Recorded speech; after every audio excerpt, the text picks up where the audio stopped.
actually one of the safest places in the regions, and I can say that COP28 is happening this year as well, as you're aware. So we're looking forward to that as well. Amazing, and we'll be coming even to that discussion on the whole COP28.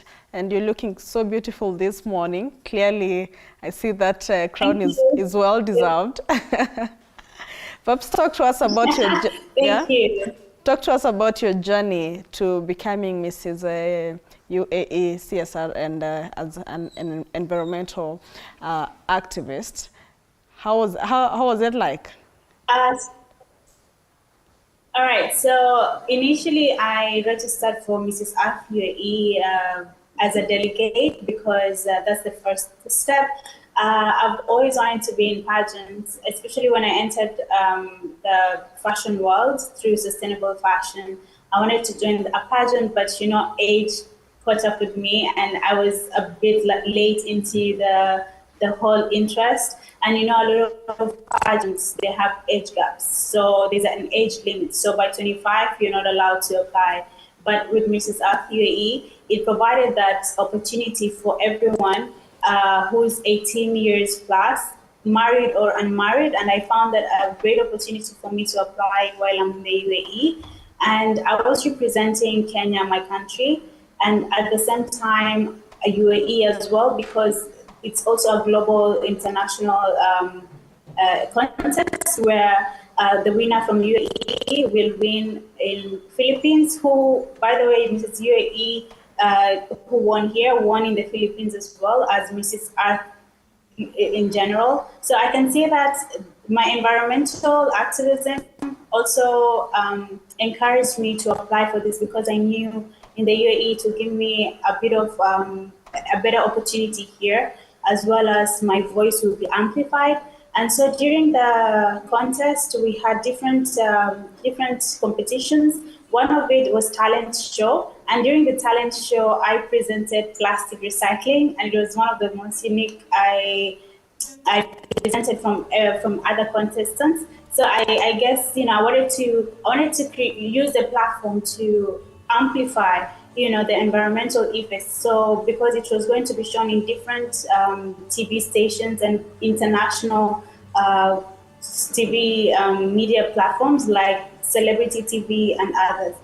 So I can say also I wore a sustainable fashion outfit. It was rented, and rented is one of the sustainable fashion elements. So I wanted to just showcase that side of fashion, and that, it's beyond beauty. It's not just about beauty, it's about activism, it's about environmental advocacy. So that's why I joined this, to create that, to break the stereotype that being a pageant, you have to be young or you have to be just beautiful and a model, but you can have much more to offer. And that's why I wanted to participate in this, and it was a great journey. Okay, amazing. And I'll even be coming back to you so that you can explain to me what really influenced your decision to follow now the environment side. But before that, let's have a look at your video while contesting for that crown that day.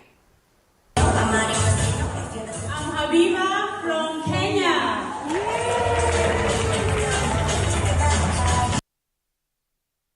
Amazing. That looks so nice. So I would really be interested to hear what really informed the decision to follow the environmental bit of it, because I'm sure people follow different themes for it. Where did you grow up, and did that in any way influence the theme that you chose?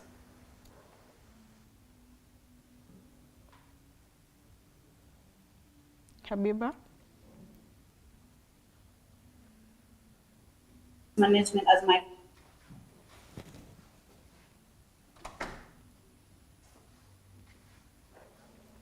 Well, let us now look at some of the activities that Habiba takes part in, even as we try to get back to her.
Well, welcome back. Now we have Habiba. Habiba, it's good to have you back.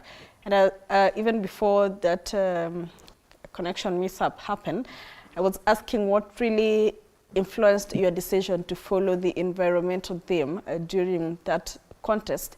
Did your growing up or where you grew up in any way influence that? Yes, thank you for asking that question, because it's one of the most important reasons why I started this. So I was born and raised in Kenya, Mombasa. I originally come from Mombasa, but I did not do any environmental studies. I, in fact, did my bachelor's in business management, and I was in a full-time corporate job in a law firm in Nairobi. After leaving the corporate world, I moved to Malindi, to my grandfather's house, and I developed interest in volunteering because it's a community-based, it's a very community-oriented place in Malindi. And that's when I started engaging myself in volunteering for the environment, like mangrove planting, plastic beach cleanups, and all these activities and humanitarian activities. And that's when I started discovering all this trash that people do not know about, how it's affecting the oceans, how it's affecting marine life, and how it's actually also affecting our land, and also the community that is mostly affected, that are in the slum areas, in the poor conditioned areas. And that's when I started to actually raise awareness on this through volunteering. I also did not know about this. And then that's when also I started joining events like the Sustainable Blue Economy conference, which happened in Nairobi. And I just had to now self-teach myself through online classes, and through also events. And through my journey as well, I started Trash on Kenya now as a media platform to show people how, during the journey of environmental activism, I met women who are creating products out of waste. And like I saw like they were creating beautiful baskets out of like cassette waste and all these things. And and also like slippers, they would make the flip flops. They would make flip flops. They would make keychains, recycle plastic into keychains, and all these things, beautiful stuff. And that's when I started to use that kind of recycled waste products to use it to now communicate, because that is something that people can relate with. And I use that as a tool of creating awareness. And that's how it all came to educating the youth and also working with different organizations. And that's when I came to Dubai, I engaged myself with different organizations in the sustainability field. And that's how I got here to Mrs. Earth UAE. Amazing. And you've talked about trash to fashion. That's your environmental initiative that you ran. How has it been like so far? Yeah. Has it had impacts that you presumed it would have? And also, how is it changing the war against even climate change, not only in Kenya, but also globally? All right. So I use a platform as a media platform to raise awareness on the fast fashion impacts. So what we do is we go on the ground and we take photos of the trash that is there, and we post it online, on Instagram, on different platforms, because that is where right now people are, and you can reach a lot of people through that. Not only that, the second way is to empower the business owners. So what we do is we also help the business owners to actually sell the recycled products, because this way also we are encouraging recycling, and also we are also enhancing the economy and offering, promoting the job section of sustainability, like sustainable fashion, and also supporting the sustainable fashion industry through just PR and marketing and also advocacy. So we are trying to get into the policy making part, which is a bit of a gap right now, but we are also trying to engage with global, international organizations who can help us to, work towards having laws and regulations that can break that chain of fast fashion, being transported into our country and polluting the environment. So the last part I can say about the impact is through education. We have a virtual program in partnership with Green Futures Fellowship. We completed our first cohort teaching young people on climate education and sustainable fashion. And we've completed with 20 youths from all over the world. So I can say that is my main objective, is to educate, raise awareness, and to create change and impact. Okay, great. And as a water and CSR ambassador right now, how are you using your platform then to create awareness about sustainability in UAE that you are in right now? All right, so right now we are in the UAE right now. We are as Mrs. Earth UAE CSR and Water Ambassador in general. We are delegates of the Women of the Earth Foundation, which is the philanthropy partner of Mrs. Earth UAE. Right now, we haven't started projects yet, but we are looking to be conducting projects in charity, water projects, water sustainability, and also sustainable fashion. So it's still in the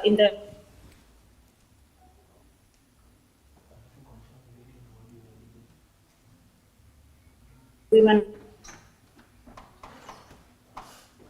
when so working with Fashion Revolution in the UAE to talk about how water and fashion is related, because as we know, also fashion uses a lot of resources and water. So that's my way of communicating now, to work with different organizations and to create impact as much as I can. Okay, and now that you're an environmental enthusiast as well as an ambassador right now, COP28 is coming up. It's being held in Dubai. How then do you see your role as an ambassador aligning with the global efforts to combat the effects of climate change? All right, first of all, as a climate activist as well, we are working towards Fashion Revolution as well, which is part of the organization that I am with and will be taking part in COP28.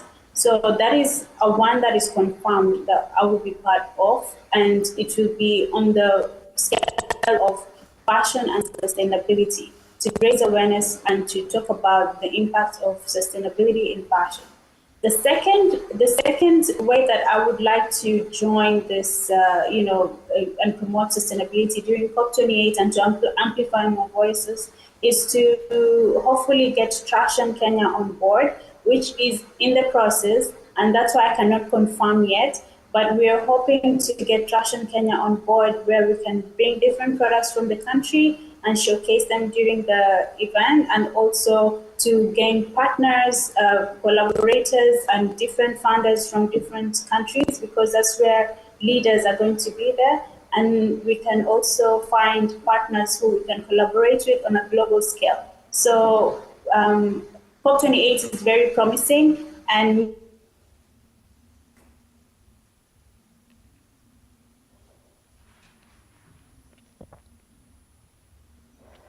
Well, that's the Mrs. Earth UAE, and she's also the water and CSR ambassador for UAE, and of course she's a champion for climate change as well as matters environment, and we continue to interact with her to just see how she is doing, what she's doing to ensure that we combat climate change, because that's a conversation that has really been going on not only here at home, but also globally. And I see Habiba is back. And Habiba, you are now in UAE, and there's the COP28 that is coming up. You have the Trash and Fashion initiative that goes on here in Kenya. So what are you doing as an organization in preparation for the COP28, even at home, now that you're in Dubai? So right now, I'm engaging youths from Kenya and also all over the world. I am also part of the climate activism group that we are young people from different parts of the countries, and we are actually trying to bring youths together. Previously, in September last month, I was at the climate justice camp in Lebanon, and during that camp, we met a lot of youths who are also in the same field of sustainability and climate activism.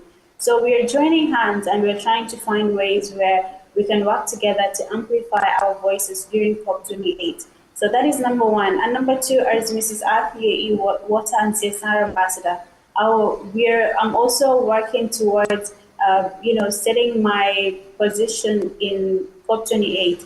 A lot of things are cooking right now. That's why I cannot confirm 100%. However, what I can tell you is we are working through virtual communication and also working on registration to be part of COP28.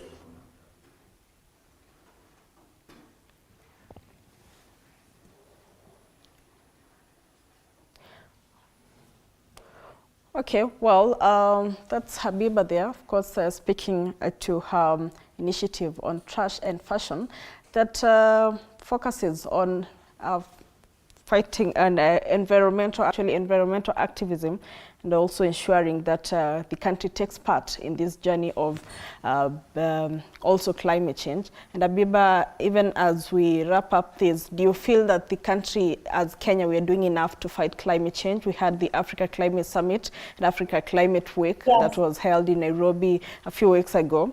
But do you feel like we are doing enough even to get to the grassroots where now the effects of climate change are being felt really by the people on the ground? One thing I can insist on is involving youth in dialogue, in decision making. That is one thing that I and many other young people feel like we are not included when it comes to decision making and when it comes to climate finance as well. So that is one part that we need as young Africans in Kenya, in the youth, in the climate activism department. And also, as Africans in general, we have a lot of resources. We need a lot of funding and climate finance. That is number one. And that's why we have the Loss and Damage Coalition, which fights for climate finance. So we can say that we still have a long way to go when it comes to loss and damage climate finance. That's one thing that I have not seen it being achieved. And also when it comes to grassroots, there is still a lot to be done. So we can say that a lot goes to youth empowerment, youth involvement in decision making, and also loss and damage climate finance. That's what is the main important things that we need to do.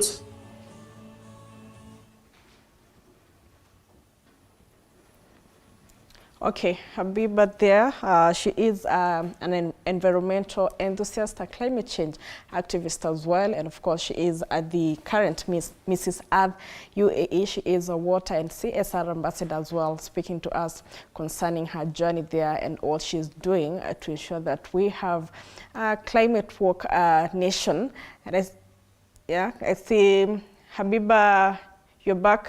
Let's just your last words as you tell us what your long-term goal concerning environmental awareness, not only in Kenya, but also in the United Arab Emirates. All right, what I can say is we need to come together as individuals and as countries, and we need to fight towards climate action. We need to reduce our carbon footprint. We also need to involve youth in conversations and decision making. And we need to also allocate resources to the grassroots areas that are most affected. And together, I'm sure we can fight climate change if we come together and actually reduce our carbon footprint. So that's my message to everyone. All of us individually, we can fight climate change. Okay, great. Habiba, thank you so much for creating time to speak to us. I've had a good time, and I hope you continue doing the great work that you're doing to fight fight climate change, as well as being an environmental enthusiast while involving the youth in this journey. Remember that COP28 will be held will be convened from the 30th of November to 12th December 20 this year in Dubai, in the